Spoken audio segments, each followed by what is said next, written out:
Olá, eu sou Roberta Estopa, atleta profissional da modalidade de mountain bike. Espero que com essa palestra eu possa contribuir bastante para o estudo de vocês. A minha modalidade se iniciou na década de 70 nos Estados Unidos, na Califórnia, através de um grupo de amigos que, ao cansar de pedalar no asfalto, resolveram fazer algumas adaptações nas bikes e descer montanha abaixo. No Brasil, chegou na década de 80 e aí, na década de 90, começaram as competições. A minha carreira começou em 94, mas antes disso, eu sempre fui apaixonada por mountain bike, na verdade, por bicicleta. Outras modalidades, praticava muita atividade na escola, na rua, brincava com muitos amigos e com o tempo eu fui adquirindo a vontade de ter uma bike. Meus pais não tinham condições e então a primeira opção foi pegar a bike emprestada de alguns amigos e sumia durante o dia inteiro. Voltava, entregava a bike no final do dia e no outro dia eu não tinha a mesma bike para poder pegar emprestada, porque ele já sabia que não podia me emprestar. Enfim, com 15 anos de idade, a minha escolha entre uma festa de debutantes e uma bike profissional, com certeza foi a bike. Uma disputa acirrada entre meu pai e minha mãe, porque meu pai ficou a favor, por eu querer uma bike, e minha mãe queria mais era a festa. Enfim, isso é só uma história mesmo para a gente poder descontrair. Em 95 eu comecei a participar de provas nacionais e com isso eu fui ganhando espaço no cenário nacional. Em 97 eu já participei da minha primeira prova internacional, sendo convocada pela delegação brasileira. O esporte sempre fez muita parte da minha vida, tanto na escola, quanto na rua, com os amigos. E por falar em amigos, eu conheci o mountain bike na escola. Eu estava no 2º grau e tinha uns amigos na sala de aula que tinham em capa de caderno um atleta de bike, descendo uma montanha, todo sujo de barro, e eu perguntei, poxa, o que é isso? E ele me falou, isso é uma modalidade nova que está chegando no Brasil, chama mountain bike. Final de semana que vem vai ter uma corrida aqui em Juiz de Fora. O que você acha de você participar? Enfim, aquele assunto foi para lá, foi para cá, e eu naquela vontade de querer conhecer e pedi meus pais para me levarem. Fui assistir a prova, fiquei apaixonada pela modalidade e aí na etapa seguinte, essa era a primeira etapa, na etapa seguinte eu resolvi participar. Difícil foi convencer minha mãe, mas eu peguei uma bike emprestada, comecei a fazer alguns treinos por conta, apenas saí para pedalar. E participei da 2ª etapa. Nessa 2ª etapa, eu acabei conquistando a 3ª colocação.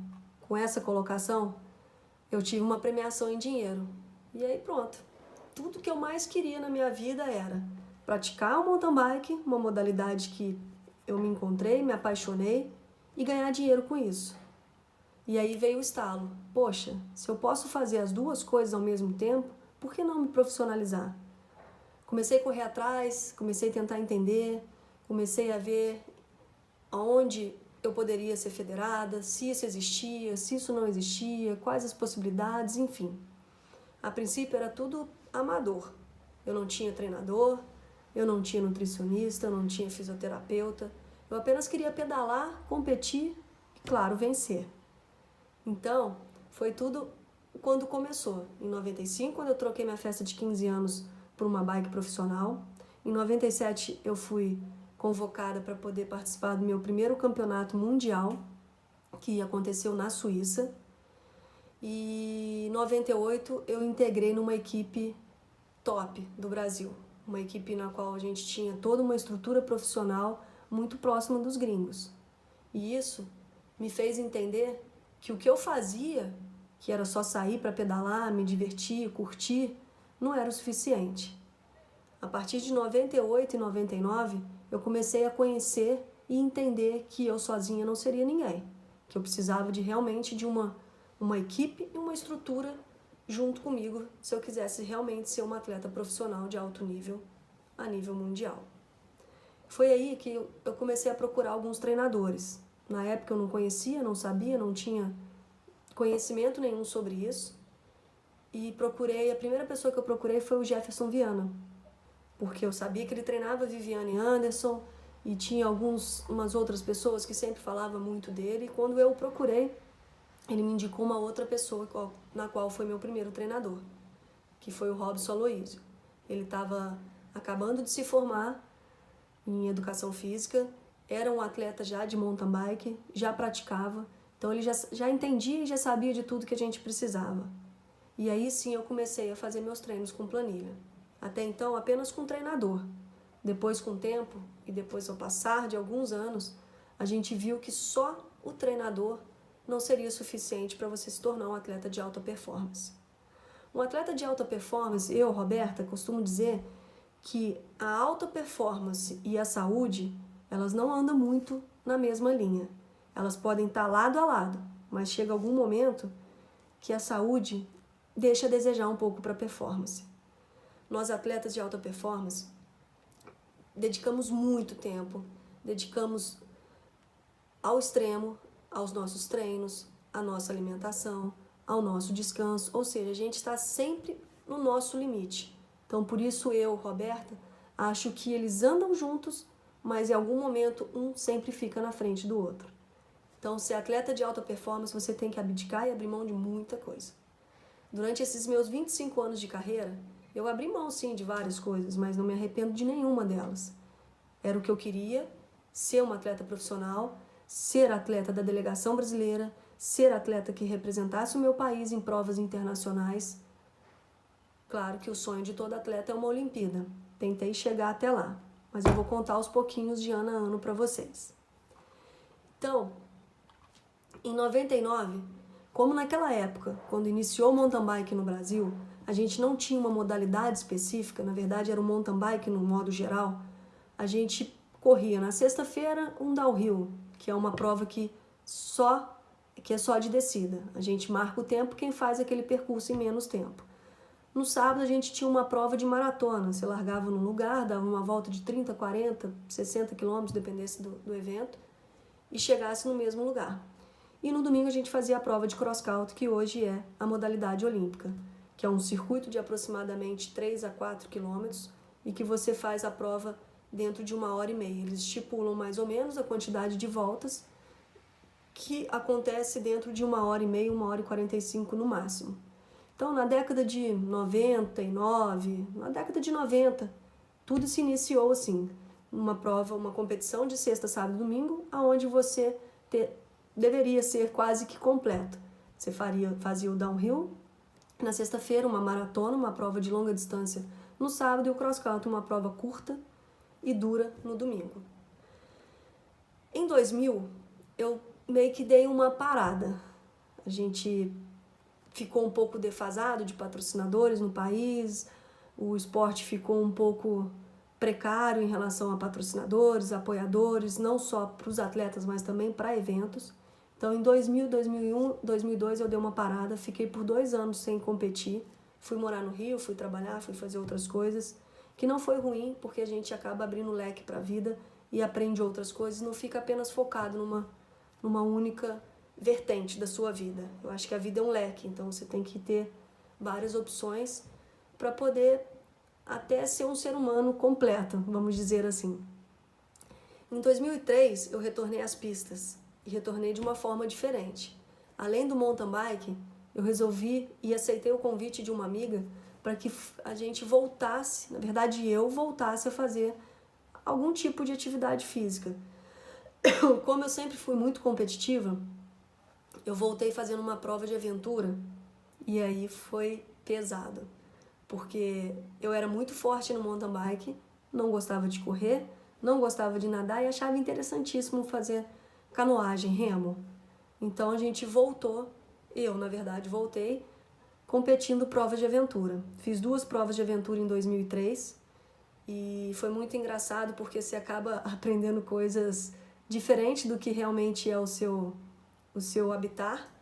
E eu lembro que a gente, em dessas provas de aventura, a gente tendo que procurar alguns PCs, e aí eu com o mapa na mão, sem entender nada, sem saber navegar, sem entender nada de mapa, eu simplesmente virei para a equipe e falei, gente, vamos fazer o seguinte, o barulho do rio está do lado direito, então vamos rodar o mapa, colocar o rio no mapa do lado direito, que é onde a gente está escutando a água, e vamos partir para esse PC. De uma forma ou de outra, que não foi a certa, mas que deu certo, a gente acabou achando o PC. E aí a galera falou, nossa, você é o máximo, a gente tem que colocar você na equipe e tal, vamos competir o ano inteiro. Eu falei, não, pra mim não dá. Prova de aventura pra mim é demais e eu prefiro realmente fazer o que eu mais gosto de fazer, que é o mountain bike. E aí retornei às pistas aos poucos. Em 2003 voltei a competir, algumas provas, 2004 também. 2005 eu comecei a me aventurar em algumas provas diferentes, que eram provas de vários dias, que foi a Volta de Santa Catarina, no sul, prova de 5 dias, com aproximadamente média aí de 70 a 90 quilômetros por dia. Fui campeã dessa prova e aí comecei a descobrir um outro lado. Além da atleta Roberta, em provas de cross-country, em provas curtas de 1h30, de um dia, eu vi que eu tinha uma possibilidade de também ser atleta de maratona, de longa distância. Então, essa especificidade a gente vai entendendo de acordo com o nosso tempo de vivência, em cima da bike, ou jogando futebol, ou seja lá qual for a sua modalidade. E aos poucos eu fui me conhecendo. Eu vi que eu poderia ser uma boa atleta na modalidade de cross-country, mas também poderia ser uma boa atleta em provas de longa distância. E no meio disso tudo, o ciclismo, que é a parte de bike de asfalto, sempre fez parte dos meus treinos. 80% dos meus treinos eram feitos com bike de speed, para que eu pudesse ganhar resistência, para que eu pudesse ganhar performance. E os treinos de bike eram feitos, os treinos de intensidade, intervalados, eles eram feitos na bike de mountain bike, que era um terreno específico, que era mountain bike, terra, trilha, pasto, e a resistência eu fazia toda na parte de ciclismo. Então o ciclismo fez parte um pouco também da minha carreira. Em 2007, eu fui integrante de uma primeira equipe feminina de ciclismo de Santos. Fui capitã da equipe. Nesse mesmo ano eu fui vice-campeã brasileira pela equipe, no ciclismo de estrada. Lembrando que em 99 eu fui campeã brasileira de downhill, então só aí já são 2 títulos nacionais em modalidades diferentes. Isso porque o mountain bike, ou o ciclismo em geral, ele te possibilita isso. Se você tem um bom treinamento e você consegue ser tão boa no ciclismo, em resistência, e tão boa no cross-country, no mountain bike, você consegue unir várias modalidades e fazer todas elas. Em 2006, eu tive meu primeiro título nacional na modalidade de cross-country, que em 2006 já era uma modalidade olímpica. O cross-country se tornou olímpico em 96, em Atlanta. Então, o maior sonho nosso, o meu maior sonho, era ser uma atleta olímpica. Eu já tinha participado de alguns campeonatos pan-americanos, alguns campeonatos mundiais na categoria elite, e então eu vi a chance de poder ser uma atleta olímpica. Então, de 2006 para frente, eu foquei apenas no cross-country. Para quê? Para que eu pudesse, em Londres, que seria a minha Olimpíada mais próxima e de melhor performance na época, e que eu pudesse tentar essa vaga e pudesse estar presente. Só que muita coisa acontece nos bastidores. A gente tem confederações, a gente tem federações, a gente tem outros atletas, a gente tem pontuações, tanto para país quanto para atleta. E no decorrer desse ciclo olímpico, a gente não conseguiu a vaga olímpica, mas eu tive um pequeno gostinho, que foi só um gostinho, de participar do teste olímpico na pista de Londres.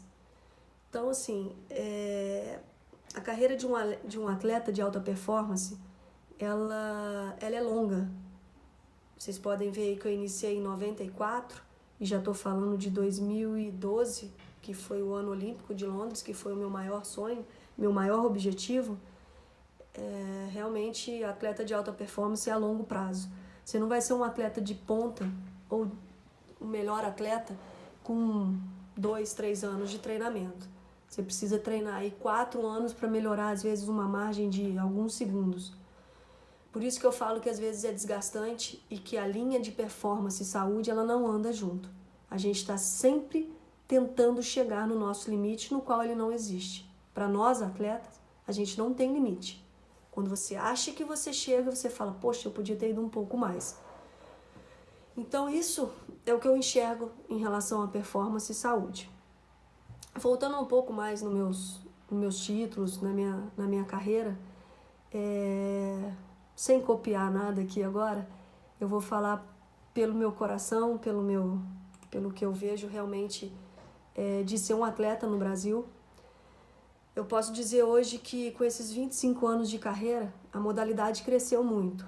Hoje nós temos empresas nacionais com marcas de bicicletas e de outros segmentos da modalidade do ciclismo, mountain bike em geral, que tem atletas hoje com carteira assinada, que consideram um atleta realmente um profissional, que considera a sua modalidade realmente como se fosse não, né? O seu trabalho, coisa que durante muitos anos da minha carreira isso não existia. Atleta era atleta, queria estar ali, fazer competições e tudo, enfim. O que eu posso dizer para vocês hoje é que hoje eu tenho uma equipe muito importante do meu lado. E isso é o que a gente precisa daqui para frente. Hoje eu tenho um cardiologista, hoje eu tenho um nutricionista, hoje eu tenho um fisioterapeuta, hoje eu tenho um treinador, hoje eu tenho um mecânico, ou seja, um atleta, ele não é nada sozinho. Ele precisa de vários outros profissionais junto para que ele possa realmente dedicar 100% o seu treinamento. Ele não precisa estar sentado aqui pensando no que treino que ele vai fazer amanhã, o que comida ele vai comer, o que tipo de exercício o seu treinador vai passar. Hoje, uma equipe junto com o atleta é que se torna um atleta de alta performance. Um atleta hoje sozinho não faz nada. Então, assim, o que eu tenho para passar para vocês, não sei se ficou confuso ou não, é tanta coisa, são tantos anos pedalando e são tantas coisas que a gente aprende durante esses anos todos que às vezes a gente meio que se enrola para poder falar ou contar histórias do que passou. Então, hoje o nosso esporte ele está realmente a nível mundial. Nós temos um atleta de Petrópolis hoje que é o atual campeão mundial de maratona na modalidade de mountain bike. Hoje nós temos atletas nacionais correndo para equipes internacionais. Hoje nós temos provas dentro do nosso país válidas para ranking internacionais que pontuam para ranking olímpico. Então, assim, a nossa modalidade cresceu muito. E com isso, a gente vem crescendo e vem trazendo atletas para que possam se espalhar por esse mundo. Hoje a gente tem divisões de categorias. Quando eu comecei, eu falo que eu sempre fui elite desde que eu era júnior, porque não existia divisões de categorias. Hoje a gente tem várias. A gente tem infanto-juvenil, a gente tem juvenil, a gente tem master, a gente tem elite, a gente tem a sub-23. Ou seja, isso possibilita atletas de base a aprender desde já como é realmente ser um atleta profissional. O que ele precisa durante todo esse processo de crescimento para que ele se torne um atleta de alto nível. Espero que eu possa ter contribuído bastante para vocês e o que precisarem eu estou à disposição. Valeu, obrigada, até a próxima.